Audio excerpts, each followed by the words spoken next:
Hai các bạn, chào mừng các bạn lại một lần nữa đến với kênh Đinh Lăng Food and Horror. Câu chuyện ma hôm nay á là hồn ma chú bộ đội. Câu chuyện này á được một bạn được tên là Hoàng Ý Như. Bạn ở tỉnh Hương Hóa. Tỉnh Hương Hóa các bạn, mình giới thiệu sơ về tỉnh này ha. Thì bạn qua cũng giới thiệu về nơi bạn ở.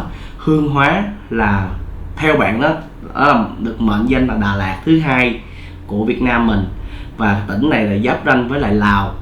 Và vì ở đây á mình gọi là tỉnh, nhưng mà khi mà mình lên trên Google mình search á để có thêm thông tin về nơi ở của bạn thì Hương Hóa là một xã thuộc huyện Tuyên Hóa, tỉnh Quảng Bình, Việt Nam. Đây là một cái xã Hương Hóa, tỉnh Quảng Bình, Việt Nam. Thì mình nghĩ đây là một cái xã nhỏ. Thì ở nơi đây á, bạn có cung cấp cho mình một câu chuyện. Câu chuyện này xảy ra tại một cái trường mầm non mà nơi mẹ của bạn đang công tác và dạy học. Thì theo miêu tả của bạn á, ngôi trường này khá nhỏ, gồm có 2 dãy, dãy A và dãy B. Thì một dãy thì 2 tầng. Thì dãy A và dãy B á xếp hình vuông với nhau tạo thành một chữ U. Dãy A thì nhìn ra cửa, dãy B thì sát liền theo góc vuông với lại dãy A. Thì ở nơi đây á là vì là miền núi cho nên là xung quanh á người ta chỉ là làm những cái trồng những chậu hoa nhỏ trên những dãy hành lang ở đằng trước mỗi dãy mà thôi, chứ không có xây xưng. Tại vì diện tích ở nơi đây cũng nhỏ, tại chắc là một trường mầm non của xã, cho nên diện tích cũng không có lớn các bạn. Thì câu chuyện của bạn á là ở trong cái trường này, ở ngay dọc sông dọc theo cái dãy A thì nó có một cái cây thông khá lớn.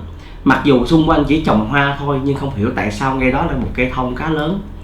Thì khi mình bước vào sân trường này á, mình mới nhìn thấy cây thông này. Thì không hiểu lý do vì sao mà cái cô hiệu trưởng ở đây á là cổ quyết định cổ chặt cây thông này đi. Thì có những nguồn thông tin cho biết là cổ cảm thấy cổ sợ là những cái con sâu hay là điều kiện đó làm ảnh hưởng đến các bé, cho nên là cổ quyết định cổ cho chặt cây thông này đi. Và từ khi chặt cây thông này thì rất nhiều chuyện bất bình thường xảy ra. Và chuyện bất bình thường từ đầu tiên là các cô giáo dạy ở gần cây thông đó, là gần cuối dãy của bên dãy A, là nằm ở tầng trên và tầng dưới luôn các bạn. Các cô cứ thay phiên nhau nghỉ vì đủ các loại lý do, đa số là do bệnh đau mà người ta nghỉ. Thì đây là một hiện tượng lạ nào giờ không có trong trường. Các cô cứ thay phiên nhau nghỉ vậy đến 1-2 tuần lễ lần, có nghĩa là nửa tháng nó cứ xảy ra liên tục như vậy. Và sau đó cái nơi quê của bạn á, nơi cái xã Hương Hóa này á, có một cơn bão lớn. Thì các bạn cũng biết miền Trung á là một vùng đất mà gánh chịu rất là nhiều bão lũ hàng năm. Thì 4-5 năm về trước, theo lời của bạn nói, thì nơi đây có rất nhiều bão. Và cái xã của bạn á, xã Hương Hóa này á, cũng không ngoại lệ, thì phải gánh chịu một cơn bão. Thì ở nơi đó tỉnh cho phép các trường đóng cửa nghỉ học cho đến khi nào bão qua thì mới học lại, để đảm bảo an toàn cho thầy cô cũng như các học sinh đến trường. Thì lúc này đây á, mọi người không đến trường học thì chỉ có chú bảo vệ. Thì ngày hôm đó chú bảo vệ đi qua để coi lại trường lớp một lần nữa để khóa cổng và chuẩn bị tránh bão. Thì vì nhà chú bảo vệ này rất là gần nhà trường mấy bạn, gần đến mức mà nhà của chú á, từ ở trên lầu có thể nhìn qua được toàn cảnh nhà trường luôn. Cho nên có lẽ vì vậy á, mà chú làm bảo vệ ở đó. Thì khi chú qua chú quan sát thì trong trường không có ai hết, không còn người nào nữa, chỉ chú mới khóa cổng chú về. Thì tầm chiều hôm đó là mưa lớn và có bão, bắt đầu có mưa và có bão đến. Thì chú đứng ở trên hành lang nhà chú nhìn qua bên trường. Thì lúc này đây chú nhìn thấy được một bóng người. Bóng người này đang lục ở tủ đồ ngay đằng trước cửa của các trường học. Thì chú mới nghĩ là chắc có một giáo viên nào đó đang ở trong trường để mà tìm đồ. Nhưng mà vì bão cho nên là chú nghĩ là cái người giáo viên đó cũng sẽ đi về sớm thôi, cho nên chú không qua kiểm tra. Đến sáng hôm sau chú mới qua kiểm tra thì rất là quái lạ. Ở cái lớp đó bị lục tung quần áo trẻ em lên. Nhưng mà lúc này chú bảo vệ suy nghĩ, nếu như mà là ăn trộm thì nó phải lục tất cả các lớp, chứ tại sao chỉ lục có một lớp duy nhất là lớp đó mà không lục các lớp khác? Thì tức có nghĩa không phải là ăn trộm. Thì chú mới gọi cho hai người, những người cô mà trực cái lớp đó, thì cả hai đều nói là họ không tới đó để lục đồ, tại vì trời mưa bão thì họ ở nhà. Câu chuyện chưa dừng ở đó, chú thì cũng đang suy nghĩ thôi. Thì hôm sau khi mà trời mưa bão tạnh đi một chút xíu thì cô hiệu trưởng che dù đi chợ đi ngang ngôi trường của mình, thì cô mới đi vào xem xét trường của mình. Thì chắc có lẽ là do cô cũng là có tình cảm đến ngôi trường cũng như là trách nhiệm, thì đi ngang cô nhìn thử trường của mình mấy ngày không có hoạt động thì như thế nào.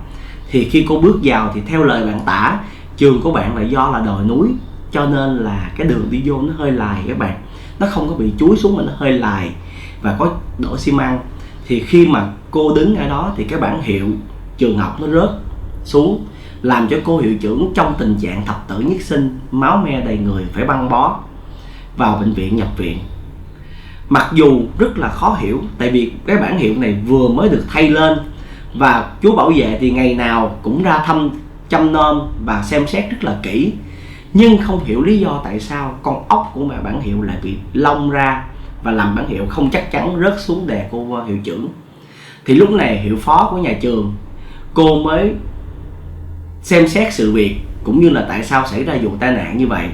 Thì cô được thông tin từ bác bảo vệ một lần nữa, thì mới gom lại tất cả các sự kiện xảy ra từ khi mà các trường từ khi mà chặt cây thông á, trường có những sự kiện thì gom lại thấy có quá nhiều sự kiện lạ, cho nên là bác bảo vệ lại thêm một chi tiết là kể cô hiệu phó là đêm hôm bão đó có thấy một bóng người đang lục lọi ở trong đó.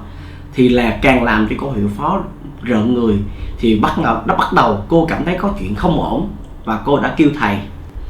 Thì khi ông thầy này vừa tới đứng trước cửa trường thì ông đã nói ngay là trong trường này có vong, và đó là vong một người bộ đội. Cái ông bộ đội này đã hy sinh và trú ngụ ở trong cái cây thông đó, nhưng mà vì cô hiệu trưởng chặt cây thông mà không xin phép. Mặc dù hồn của ông bộ đội là một người hiền, không phải là hồn ma dữ, nhưng mà vì không xin phép cho nên ông phá. Thì ngay lập tức lúc đó cô hiệu phó đã cho lập một cái ngôi miếu ở ngay chỗ cái thông và thờ phượng. Và sau đó những cái chuyện lạ cũng ngừng và bớt xảy ra. Nhưng những cô giáo nào mà dạy ở ngay cái dãy hành lang lầu 1 và lầu 2 ngay đó, tại vì ngay đó kế cái miếu đó, thì ngay đó là các em học sinh nhỏ tuổi nhất. Thì các bạn cũng biết rồi, con nít thì rất thường hay thấy ma, vì nó yếu, cho nên là nó thường hay nói với các cô là lâu hay nói các cô là con thấy có chú bộ đội tới đón con về. Câu chuyện này là cũng làm cho mình khá là ghê rợn. Thì các cô ra ngoài thì không thấy ai hết, thì quái lạ, đâu có chú bộ đội nào đâu mà tại sao lại như vậy. Thì các cô mới sực nhớ ra là trong ngôi trường mình có một cái miếu, và ngày hôm đó là mọi người quên cúng các bạn. Cứ mỗi lần quên cúng là giống như là vong hồn của chú bộ đội nhắc nhở mình vậy đó. Đó là một trong những câu chuyện mà bạn gửi về cho mình. Câu chuyện này là mở màn cho một chuỗi những câu chuyện khác mà bạn đã gửi cho mình. Và câu chuyện lần sau mình kể các bạn chắc là sẽ ghê rợn hơn, tại vì câu chuyện này bạn cũng gửi vào đêm hôm qua thôi, cho nên là mình sẽ kể cho các bạn trước về câu chuyện hồn ma chú bộ đội, hay mình gọi đặt tên ghê rợn hơn là ngôi miếu trong trường mầm non. Thì có thể là ghê rợn hơn. Thì rất cảm ơn Như đã gửi thông tin cũng như là câu chuyện để chia sẻ với mọi người, và để cho mọi người biết thêm là trên quê hương mình có xã có thêm một cái xã mới và được mệnh danh là Đà Lạt thứ hai của Việt Nam. Thì đây là một cái xã mà thật sự ra lần đầu tiên Tân mới biết, nó xã Hương Hóa. Thì Tân chúc cho Như học giỏi và có thể là có nhiều niềm vui hơn trong cuộc sống, và gửi nhiều về câu chuyện, gửi những câu chuyện nhiều hơn nữa về cho ekip. Rất cảm ơn mọi người đã quan tâm theo dõi, và mong mọi người hãy subscribe, like và share kênh này nhiều hơn để chúng ta có một cộng đồng đam mê những câu chuyện kinh dị nha. Và bây giờ bye bye.